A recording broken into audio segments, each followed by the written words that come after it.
Pronunciation Pro. Pronunciation Pro. Fitting in versus belonging. And again, if you did the Pro Book Club meeting with me, then this is kind of a review and practice look, but let's come back to it. Fitting in versus belonging. Okay. So I want you to, in the chat box, I want you to write in your own definition and what it feels like to fit in, or what it means or what it feels like to fit in versus what it means and what it feels like to belong. And this is kind of that reflective piece.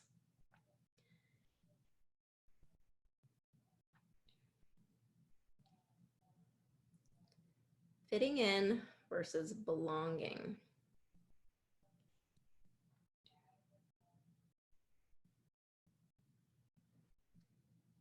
Okay.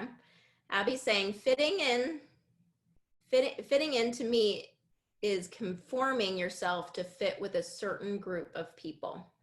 Okay. Kind of conforming. You have to kind of change or shift yourself to get into that other, to fit in with the other person.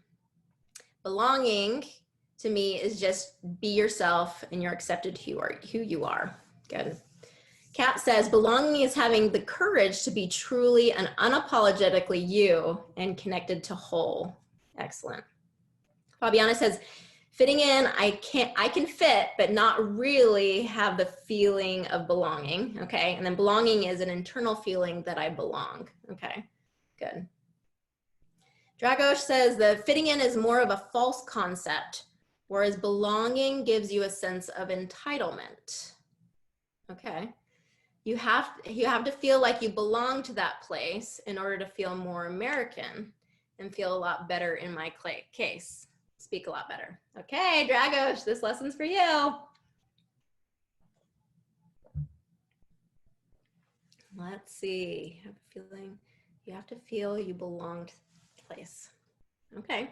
So it is, I love that it's coming up that this is a feeling that we're experiencing, okay? So Ken says fitting in means just trying to conform with others and changing yourself and possibly not being your true self just to belong. Okay, good. Good. I love hearing your thoughts on this because that's, that reflective piece is important. Okay, so here's kind of what I came up with. All of your answers, it's all going to be individual. But for me, I will be like you to be part of you, but in exchange, I have to give up who I am. Okay, so there's kind of this like, okay, in order to be with you, I have to kind of give up a piece of myself. Okay, belonging for me is I can be part of you, but I also get to be me. Okay, it's just like I can be part of you and I can belong here with you, but I also get to be all of me. I don't have to conform. I don't have to contort. I don't have to give up anything. I get to still be me. Okay. So this is a quote from Brene from this book. I want to be part of something, to experience real connection with others. That's really what it's all about. That connection is such a basic human need for us. It says, but not at the cost of losing my authenticity, freedom, or power. Okay? Because when we give up that authenticity, freedom, and power, we lose that power, right? We lose that power. We're trying to fit in, but there's a price to pay there. Okay? So this is her definition of belonging that I really love, and it will guide our conversation here today. So belonging is the innate human desire to be part of something larger than us, okay? Because this yearning is so primal, we often try to acquire it by fitting in and by seeking approval, which are not only hollow substitutes for belonging, but often barriers to it. So like we were saying, we have to give up so much power to fit in. But belonging allows us to keep that power. Because true belonging only happens when we present our authentic, imperfect selves to the world, our sense of belonging can never be greater than our level of self-acceptance. Okay? So we are going to be diving kind of into this idea of self-acceptance because it's the pathway to true belonging. That feeling of true belonging where we get to keep all of ourselves and we get to belong to others. Okay? If you have any thoughts or insight, please write that into the chat, and I'll kind of keep my eyes on that and we can kind of add things in. But again, we're kind of being reflective at this point, and I want you to just tune into your inner self and see what is resonating with you. So how do we get to a place of self-acceptance so we can experience true belonging? Okay, so that's what we're going to dive into today.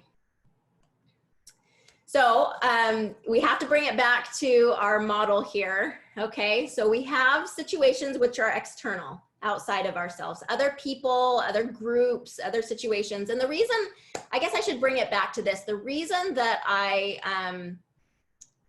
feel like talking about true belonging and self-acceptance is so important in this context. It's important for every human being. I think there's all of us are going to struggle with this idea of fitting in versus belonging and kind of struggling with that dynamic. I think it's especially important when you're speaking a language that's not your native tongue, and when you're living in a culture, in a country that's not as familiar to you. Okay, and I think that this concept is amplified, and there's a sense of not belonging that comes, and trying to fit in and things like that comes when you're speaking a different language than your native tongue. And so that's why we're really diving into this. Okay, so we have situations, and then we have our thoughts, feelings, actions, and results that all kind of go from one to the next. So we have situations outside of ourselves, but then internally we have our thoughts, our feelings, thoughts that create our feelings, that create our actions and results. And I want you to really pay attention to that idea that our thoughts are creating our feelings, okay? Feeling of belonging comes from our thoughts. It's not coming from external, it's not coming from other people, it's coming from our own thoughts. So that's where we have to really dive in and get nitty-gritty about belonging and self-acceptance, because we're working to create a feeling within ourselves. Okay, so here's a pattern that I've seen with our students, and this is not across the board, so you're going to have to kind of look at yourself and your own situation individually to see if this is applying to you, because if this is the case for you, then I think it's important, I know that it's important for you to start kind of breaking down these roadblocks so that you can really discover that true power and confidence within yourself. Okay, so here are some of the roadblocks that I've noticed, the patterns that I've noticed with my students, things that they've said that that kind of raise a flag for me of thinking, oh, we've got to address this so that you can get your power back. Okay. Okay, I like Ken saying, our thoughts are the most powerful because they affect every part of us, but they are also the ones we have most control over. Exactly, and that's where that power comes. That's what's fun to work on, that kind of our mindset and our thoughts, is because that's where our power comes. Kat says it comes from our thoughts, and even more often from our stocked emotions. Okay. All right, excellent. So let me go through some things that I've heard my students say, and I want you to see, do I relate to these? And if so, then this is kind of a notification, if you will, that this is an area that maybe we need to work on. And as I'm going through, I'm going to also ask you, then what else would you add to this? What is true to you, and what are the thoughts that are coming up to you? So really get reflective, really get curious about what's happening in your brain as we go through this. Okay, so here are some of the things that I've heard. If I learn to speak like everyone else, then I won't stand out. Okay. I want to sound like everyone else, so I will feel like I belong.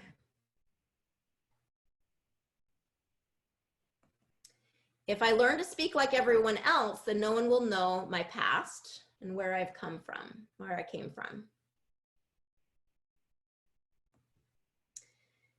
If I learn to speak like everyone else, then no one will know that I don't belong here.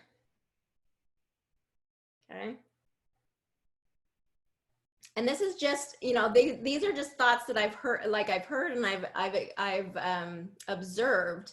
No judgment or anything like that, but it is one of those things that's like, ooh, this is fun, because then if we can identify and shift these thoughts, then it does unlock so much power.